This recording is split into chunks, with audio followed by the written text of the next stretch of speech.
welcome to my this video.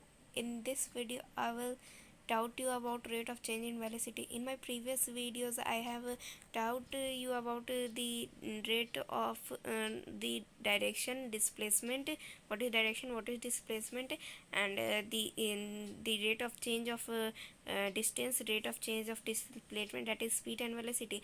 In this video I will taught you that what is the rate of change in velocity. The rate of change in velocity give us what here the rate is time. In my previous video I have cleared what is rate. Now I am going to read this. During uniform motion of an object along a straight line, जो भी uniform motion में अगर कोई object straight line में चलता है तो velocity जो रहता है वो सेम रहता है टाइम के साथ.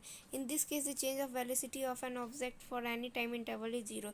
इस केस में जो चेंज ऑफ वेलोसिटी होता है कोई भी ऑब्जेक्ट का टाइम इंटरवल में वो ज़ीरो हो जाता है, ज़ीरो हो जाता है. However, in non uniform motion, लेकिन जब कोई ऑब्जेक्ट नॉन यूनिफॉर्म मोशन को कैरी किया रहता है, यूजुअली बहुत सारा जो मोशन होता है वो नॉन यूनिफॉर्म ही होता है. यूनिफॉर्म मोशन बहुत रेयर केस में देखा जाता है और बहुत कम इंटरवल ऑफ टाइम के लिए रहता है. वेलोसिटी वैरी विथ टाइम, जो वेलोसिटी जो रहता है वो टाइम के साथ वैरी करता है. वेलोसिटी के बारे में मैंने बताया था, rate of change of displacement, जिस रेट से कोई भी ऑब्जेक्ट डिस्प्लेसमेंट करता है टाइम के साथ, टाइम के अकॉर्डिंग, उसको हम लोग कहते हैं वेलोसिटी. तो अब यहाँ पर rate of change in velocity, जब वेलोसिटी जब चेंज होगा तब हमको क्या देगा, हमें क्या उससे मिलेगा. If it has different values at different instant and different point of the path. इसका जो वैल्यू रहेगा वो अलग अलग रहेगा डिफरेंट इंस्टेंट पे, डिफरेंट पॉइंट पे, पाथ के. Thus the change in a velocity of the object during any time interval is not zero.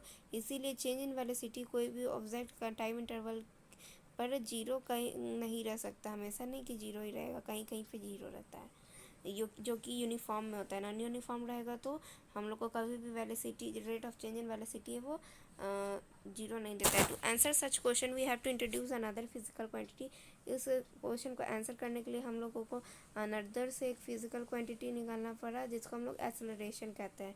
Acceleration क्या होता है, तो विच is measured of the change in velocity of an object per unit time, that is acceleration is equal to change in velocity by time taken.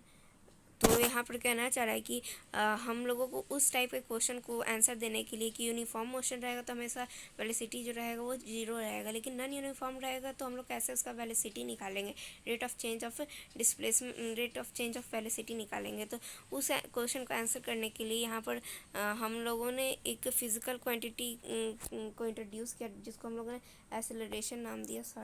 जिसको हम लोगों ने acceleration नाम दिया है, एक्सेलरेशन. यहाँ पे आई थिंक क्लियरली विजुअल नहीं होगा इसलिए मैंने ये लिखा है, एक्सेलरेशन नाम दिया. Which is measured of the, which is a measure of, जिसको मेज़र कैसे किया जाता है, change in velocity of object per unit time. जो वेलोसिटी, जिस वेलोसिटी के साथ ऑब्जेक्ट टाइम के रिस्पेक्ट में चेंज होता है उसको हम लोग एक्सेलरेशन कहते हैं. तो acceleration is equal to change velocity. Change velocity, जो चेंज हो रहा है वेलोसिटी अप एंड डाउन हो रहा है बाई जितना टाइम वो ले रहा है. एक्सेलरेशन को हम लोग जो रहता है हमेशा ए से डिनोट करते हैं. चेंज इन वेलोसिटी जो रहता है, वेलोसिटी वैरी करता है, तो सब स्टार्टिंग का जो वेलोसिटी रहता है उसको हम लोग यू कहते हैं. जो स्टार्टिंग वेलोसिटी रहता है जिसको इनिशियल वेलोसिटी कहते हैं उसको हम लोग यू से डिनोट करते हैं. और जो फाइनल वेलोसिटी रहता है, जब कोई भी चीज़ स्टॉप करता है तो उसका जो फाइनल वेलोसिटी रहता है उसको हम लोग वी से डिनोट करते हैं. उसको किससे डिनोट करते हैं, वी से. और टाइम को तो मैंने पहले ही बताया था, time is denoted by t. तो यहाँ पर जो फॉर्मूला है, acceleration is equal to change in velocity. Change in velocity means final velocity minus initial velocity by time taken. So if the velocity of object change from the initial velocity u to the final velocity in time, the acceleration is, जो velocity रहेगा change in initial velocity से final velocity को हम लोग final velocity initial velocity को minus करके और time से उसको डिवाइड करते हैं तो वो हम लोग को क्या देता है, एक्सेलरेशन देता है. Acceleration is a. The kind of motion is known as accelerated motion. और जिस जो मोशन का बात किया जा रहा है उसको हम लोग एक्सेलरेटेड मोशन कहेंगे। यहाँ पर वेलोसिटी जो रहता है वो वैरी करता है और हम लोग उससे यूनिफॉर्म मोशन में वेलोसिटी वैरी करता है और उससे हम लोग मोशन निकालते हैं और वो मोशन एक्सेलरेटेड मोशन कहते हैं। The acceleration is taken to be positive if it's is direction of velocity. और जो एक्सेलरेशन जो रहता है हमेशा पॉजिटिव तभी लिया जाता है जब उसका डायरेक्शन जो है वो वेलोसिटी के जब उसका डायरेक्शन जो है वो वेलोसिटी के डायरेक्शन की तरफ रहे। मतलब कि एक्सेलरेशन तभी लिया जाएगा जब पॉजिटिव तभी लिया जाएगा जब उसका डायरेक्शन जो है वेलोसिटी के साथ आता है। And negative when it is opposite to the direction of velocity. और वो निगेटिव तब होता है जब उसका जो डायरेक्शन रहेगा वो वेलोसिटी के अपोजिट रहेगा। कोई भी ऑब्जेक्ट मूव कर रहा है तो उसका वेलोसिटी उसी डायरेक्शन में मूव करना चाहिए, ना कि उसके अपोजिट डायरेक्शन में। The SI unit of acceleration. और जो अपोजिट मतलब निगेटिव एक्सेलरेशन जाता है उसको हम लोग डिसेलरेशन कहते हैं। Deceleration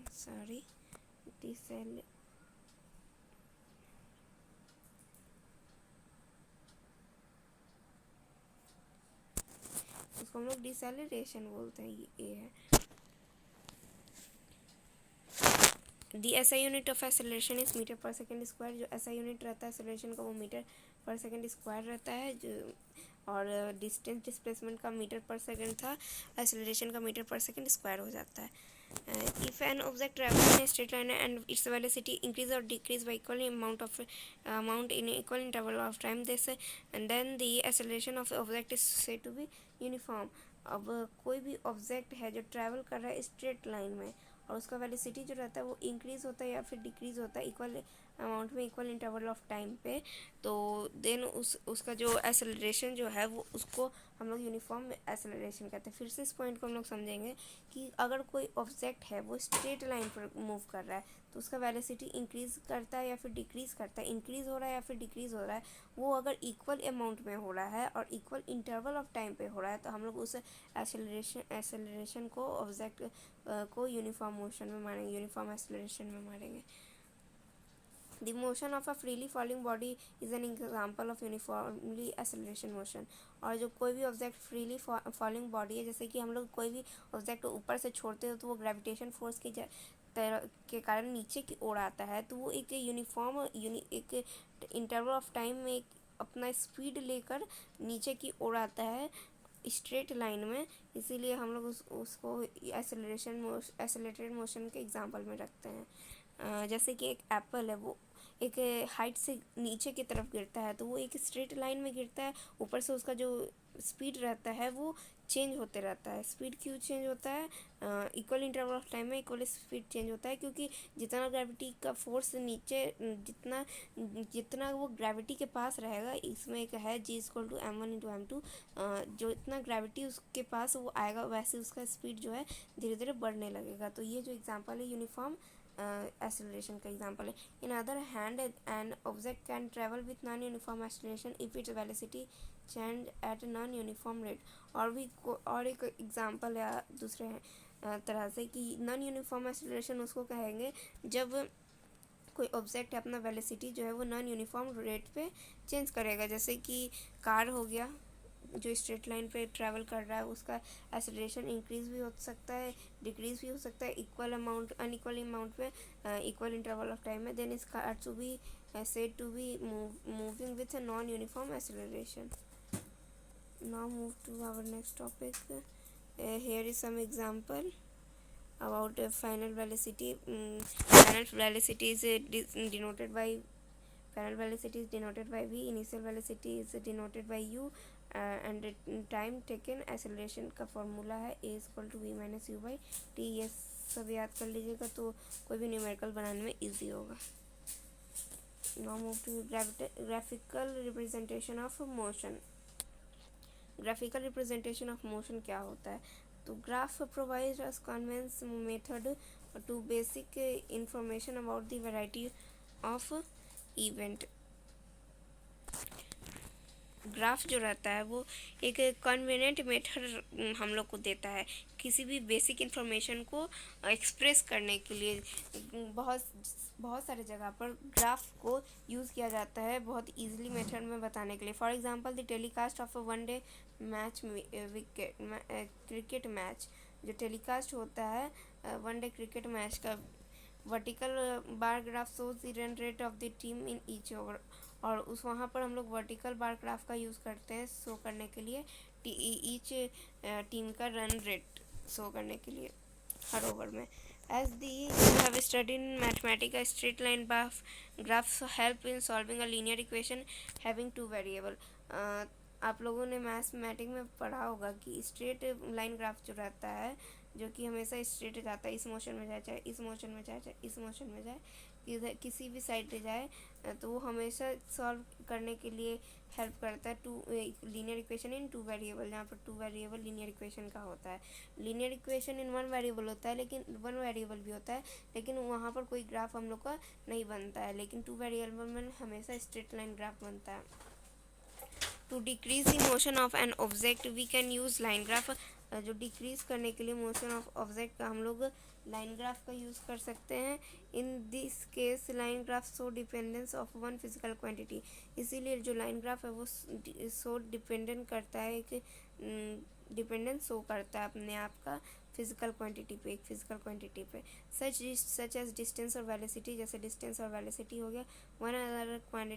one on another quantity such as time, और एक और अनदर क्वांटिटी है जो कि टाइम है। तो ये सब जो रहता है डिस्टेंस वेलोसिटी टाइम जो रहता है वो एक फिजिकल क्वांटिटी पे डिपेंड है। Now distance time graph, I will discuss this all in my next video. Thanks.